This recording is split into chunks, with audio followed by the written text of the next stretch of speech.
Hey there, I'm Jama, and over the past few years, I've become very interested in onomatology, the study of names. I've never really liked my name until I researched the meaning of it.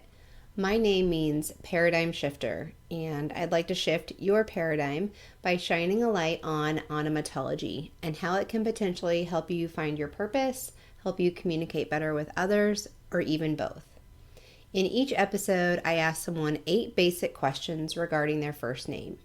So sit back, relax, and try to shift your paradigm with this next episode. All right, so on today's episode, I have the privilege of interviewing somebody who I got to actually share the stage with a couple weeks ago when I did a speaking engagement for DisruptHR in Columbus. And he actually was a great encouragement to me. He's pretty seasoned at speaking, and I'm really excited for him to join. So, welcome, Sean. Thank you, Jama. Great to be here. You did a great job that night. And yeah, it was fun to share the stage with you and so many others. It was a great event. Yeah, thank you. All right. Is there anything that you want to share about yourself before I jump right into the questions, or do you want me to We just can do jump in? that. Yeah, absolutely. So I'm Sean. I also have a podcast, so I'm used to podcasts and hosting those. And ours is all about leadership. It's called the Intentional Leader Podcast. I own and work in an executive coaching business. And That's so we awesome. work with executives and leaders across North America with leadership development and coaching. And in the end, my life is just here to impact people. So be that through podcasts, be that through stages, be that in one-on-one coaching. It's all about impacting people, helping them become the best version of themselves. That's great. I really like that and respect that. So, and you have a great podcasting voice. So Well, that's a thank you very much. Thank you bonus. very much. Yeah. All right. Well, let's just get started with the first question, which is before I even told you about my idea and the podcast, did you Mhm. already know what your name meant or did you have to look it up? I'd known it in the past. Like I remember looking it up before. I couldn't really remember it. I remember it was God is something, and I couldn't remember what Mhm. that last word was. Was it God is peace? What is it? After you and I shared the stage, I looked it up that night, not knowing I was going to be on your podcast at that point, and it is God is gracious. Yeah. And yeah, I actually really, really like that because when I look at my life, everything in life, we are human. We make mistakes. We make dumb decisions. We make good decisions. We intentionally hurt people. We unintentionally hurt people. That's just life, right? And it seems like, especially, we unintentionally hurt the people we love the most. Mm. And in many senses, that's even God, right? When we're going away from where He'd want us to be. So I love that realm of God is gracious because I have totally felt that in my life. And because of that, I try to be incredibly gracious to others. That's great. I like that. Yeah, And I take it you like the meaning of it being God is gracious. I do. And I think, especially as I've gotten older in my adulthood and just knowing that a phrase that I love is this is take whatever those worst moments of your life are, right? And there's a lot of people that like to remember the worst moments in our life, not the best moments, unfortunately. Mhm. But take those worst moments in your life, and when you realize that God loves you more, not less, because of that, and wants to pull you through that, and you know that you're okay and you're better on the backside from those storms, Yeah, powerful. So I actually love that. Love the meaning of it. that's awesome. Yeah. Yeah, and I did find the same definition. I did find that it comes from Irish roots. And I when I looked up the word grace, I mean, because I know what grace is, I know what grace means, but I think it's important to I'm gonna just speak out loud the actual words and Yeah. definitions that I found for the word Yeah. grace. And I'd like to, this is an extra question. I'd like to hear from you what you take away from the definition of grace, Mhm. which I found is unmerited favor, Mhm. kindness, assistance, simple elegance or refinement of movement, courteous, goodwill. And yeah, those were the definitions that I Yeah. found. Yeah. I like all those. I mean, they're all kind of like encompassing that whole realm of this. I'm I'm going to pull it off of the God view for a second, put it on the human view. The God view Yeah. is outstanding. We could never measure that. His grace for us is awesome. On the human side of it, this is that whole realm of like what true friends are, right? Mm. Where true friends are the ones who hurt when we hurt. They come alongside of us. They're willing to offer assistance. They may be disappointed in what we have done, but they're not disappointed in who we are. Mm. And when people begin to offer that grace, that's where you identify who your true friends are. So, like, I'm going to guess that most of your listeners, and probably you, have had a few of those moments in your life where you're like, I just really, really messed up. And in the Yeah. really difficult times, there's an old earthly phrase, which comes back to this idea of grace is in difficult times, you see who your true friends are. I think it's in the realm of grace. Oh, Your yeah. true friends offer you grace. And so it's again that phrase of to know the worst of you and love you more, not less. That's the power in that. Yeah. I could not agree more. Hmm. It's very Yeah, powerful, actually. Grace in and of itself, for it sure. is. It is. And when you've received it, it's easier to give it because you know the power of it. And that's Yeah. where I actually hurt for people sometimes who are what I'll just call ungracious, vindictive, harsh, whatever phrase you want to use. Hmm. Or even more generically, maybe people who take a victim mentality. They haven't experienced grace and therefore they don't know how to offer it. Mm. My heart breaks for them. Yeah. So that's so much truth right there. Yeah. For We're going sure. deeper than the name today, aren't we? I like it. Yeah. Well, on a lighter note, how did your parents choose your name? Do you know? Yeah, I do. And this is a fun story. So, when I was born, my mom was a monster Sean Connery fan. The Okay. actor, had a number of incredible roles, great voice, all that kind of stuff. And she literally wanted to name me after him, and she thought naming me Sean Connery Olson would be really cheesy. So my name is Sean Conrad Olson. Like really close, but I not like quite. that. That's really cool. Yeah, so that's kind of where that came out of. And, it's kind of funny looking at the second half of my life because Conrad, I actually do know what that one means. Hmm. It means bold or wise counsel. And when I Hmm. look at the fact that I'm an executive coach working one on one with teams, with groups, just about impacting people, God's graciousness, the Sean side of it, has allowed me to really tap into people's lives and hearts and give them wise and bold counsel. And so it's kind of cool just to see how I'm actually living out my name in that way. Yeah.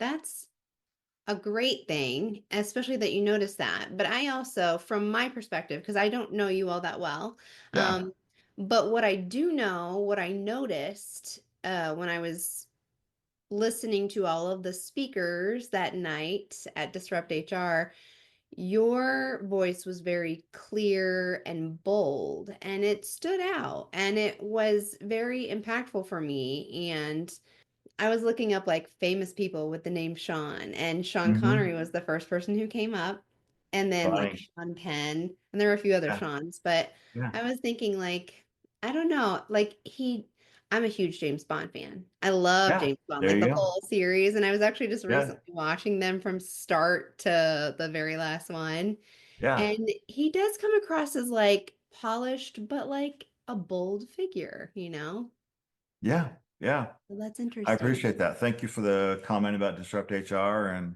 Yeah. yeah, it's just kind of fun when you put those together in that way. I'm like, okay, that all makes sense. Yeah. Do you have any like uh reaction when you think of Sean Connery? What is your I reaction, I guess? don't. I mean, yeah, he was an incredible actor.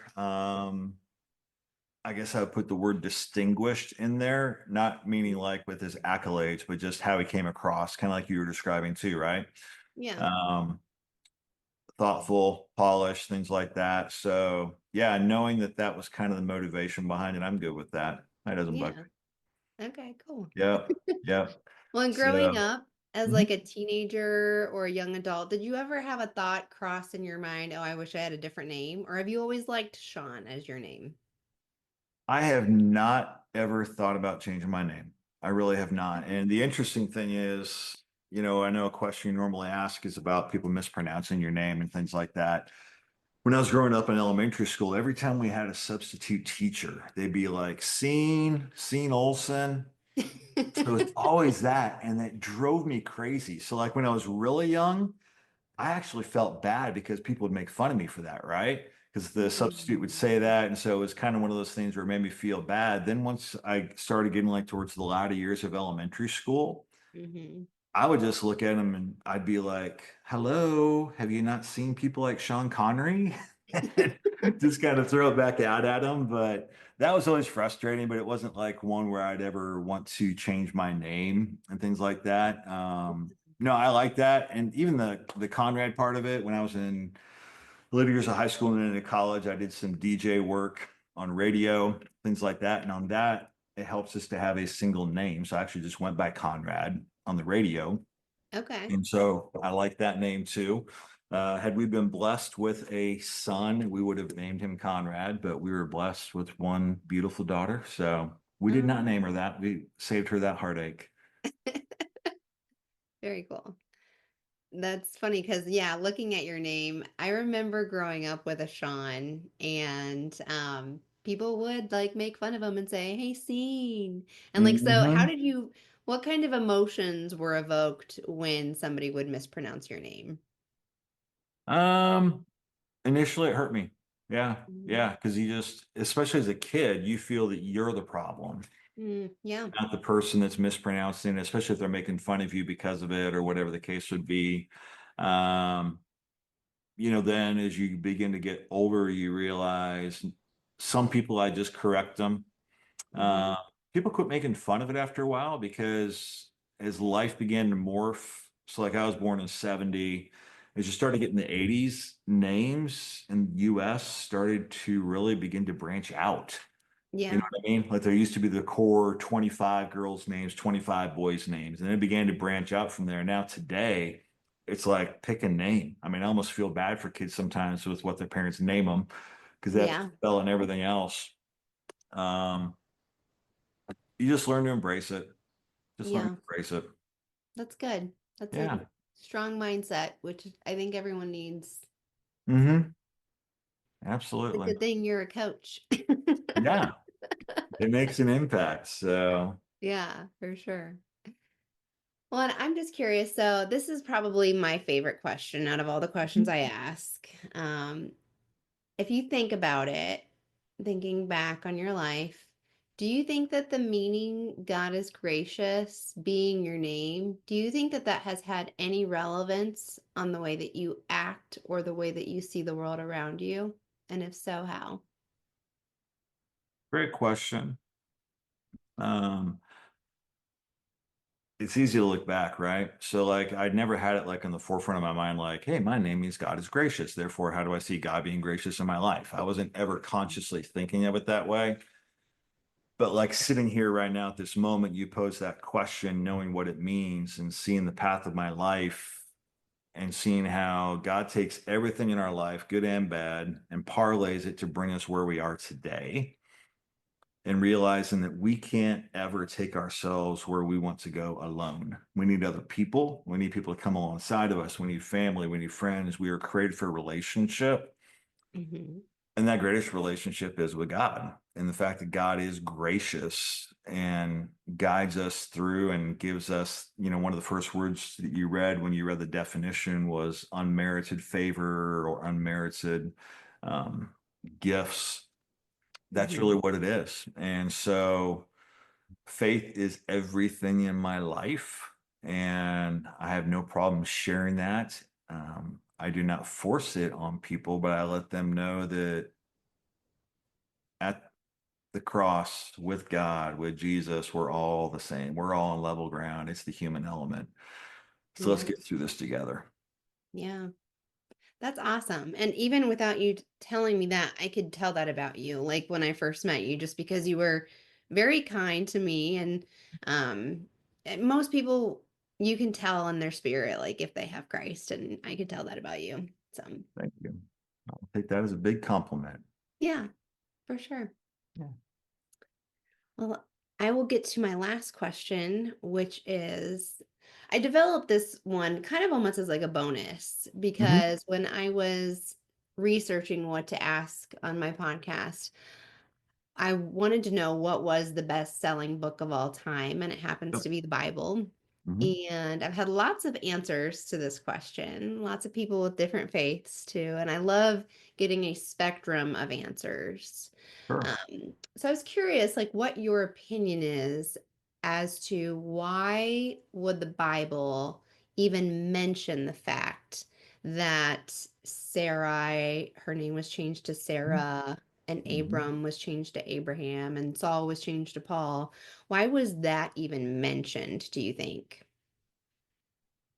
It was mentioned with great purpose. And so if you go Old Testament with like Abraham and Sarah and their transition, for both of them, it was God coming into a new covenant relationship with them.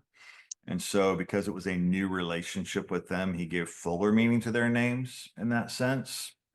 And so a lot of times in the Old Testament, when there was a change of name, it was either because of a new covenant or it was to remind them of something. So like Joshua is changed to Israel. Why was that? Well, the definition of Israel is wrestles with God. Why? Because he'd wrestled with God, right? And gone through these different pieces. And so Jacob? there was always great significance behind it in the Old Testament times. In New Testament times, it carried that same realm, where it was kind of that covenant with God, but there was also greater purpose in it because of defining what role they were going to be playing. Yeah, Yeah, so I love that's it. I think there's powerful. great purpose in it. Obviously, that doesn't happen today. The only realm that happens today is when a female would change her last name in the midst of a marriage and things like that. But even in that realm, if you think about that, you're not changing your first name, but your last name. Why are you changing your last name in that sense? Because you have a new covenant with a husband. Hmm, It's the same exact purpose. good point. It's just the last name, not the first name. And so I love the fact that it happened throughout scripture because it was always with purpose, it was always with meaning. And it was kind of like setting that person apart in their life to understand pre-God, post-God. Hmm, that's powerful. I like that. Yeah. Solid answer. Yeah. It's what's in there. What's Yeah. your feeling on that one? I'm curious. Yeah, I definitely think it has a lot to do with identity and identity in the role that God wanted them to fulfill in the world. And I do think I think that Saul going into Paul, that one's a little different. I Mm-hmm. think the meaning is interesting with Saul and Paul because Paul means to be humbled or humble or small. And I think it definitely the definition was really like symbolic of where Saul, like when he was a Pharisee and his Yep. mindset was so high and grandiose and like just like I'm better than all these quote unquote Christians or whatever, and I'm gonna, get rid of them. And then he was made blind. And when you're made Yep. blind, I mean, you can't really do too much, right? Like you're pretty humbled, I guess, and you're in a certain position then where when you're dependent upon things. And I think that God did humble Saul, and when he became Paul, he just became totally immersed in his belief and love for God and sharing that, and just his how he found so much strength being in prison. And I think it Yep. really did define him a lot. But then I know that there's another side of the coin where when he went into Rome, and also maybe his reputation. Like Yeah. that's why maybe he made his name more Roman-like, but I don't know. There's a little bit to that. There was probably some of that where he was really trying to maybe pave the way for him, what his calling was after that. Definitely. Yeah. For being more open to those groups. The interesting piece about that whole bit, I agree with you 100%. It was about that humbling, right? And never forgetting the fact of where that was. And so you described the situation well. There's a really interesting thing in Acts 9 where he goes blind, where he hears this voice, Saul, Saul, why are you persecuting me? And his response is, "Who are you, Lord?" Mm. He knew the answer. That's why he said, "Lord." Right. And so, even in the midst of him persecuting Christians, there was something in him that made him say, "Is this real and true? Mm. I hear what they're saying. Is it real and true?" And so, part of that humility was realizing and owning what he felt inside and God making it a reality. And I think for a lot of us today, we feel it, we might know it, but we haven't let it become a reality yet. God's probably not going to have a bright light and blind us, but he's going Yeah. to put things in your path to make you think about it. Mm. Yeah. I like that. Yeah, good stuff. Cool. So let me flip the tables on you, Jamie, really quick. Uh, Yeah. I know you've talked before about your name and things like that. I've not heard all of your podcasts. You seem Mhm. to like your name, Jamin, especially with the fun, unique spelling, Jayma. Mhm. Have you ever wanted to change it and why? Yeah. Yeah. I have not liked my name up until the last few years just because of all of the mispronunciations and abuse that it's gotten. But um I wanted to change my name when I was in high school in on a trip to Europe. My parents saved up and they took my sister and I all over Europe for a few weeks. And I just distinctly remember because of the location, we were like standing on the London Bridge and we went with this tour group and the only requirement was that they spoke English. So they were from all over the world and we got to know other people, and of course, they never could pronounce my name right. So I was like, Mom, I am going to change my name to my middle name, Lynn, because I can't take it anymore. Like I was very, what a teenager was like in terms of that maturity level, and I never went through with it, obviously, but I did consider going with Lynn. I really liked Lynn because it was simple, it seemed easy, and I really don't think that you can mispronounce Lynn. Yeah. But God has proven me wrong with simple names being mispronounced. So, Absolutely. No, it's there is the power in the name. I mean, that's obviously why you love this topic. That was what you spoke about when I saw you at Disrupt HR. And I yeah. love this kind of motivator behind this series because everybody's name is special. I talk about it, and I actually have a chapter in my book talking about the power of names and the fact of like, you can be in that crowded room of 200 people and you've got all that noise from it. And someone on the other side of the room can say your name, not even incredibly loudly. And your ears are so attuned to it, you just turn your head. Yeah. And so to know people's names, to call people by name, just brings everything to a whole new level. So I always encourage people if you're out and about and you have people that are serving you, be it at a restaurant, a retail store, whatever the case is, and they have their name tag on.